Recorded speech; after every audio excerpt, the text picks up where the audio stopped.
হাত্তা এর অর্থ যতক্ষণ না বা পর্যন্ত।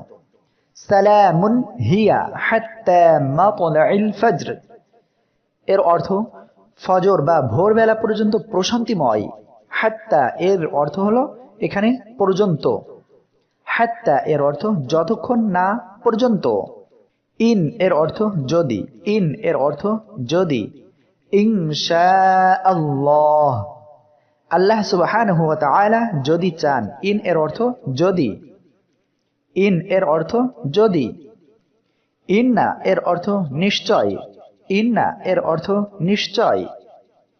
ইন্না আ'তাইনাকাল কাউসার নিশ্চয় আমি আপনাকে কাউসার দান করেছি। ইন্না এর অর্থ নিশ্চয়। আন এর অর্থ যে। আন এর অর্থ যে।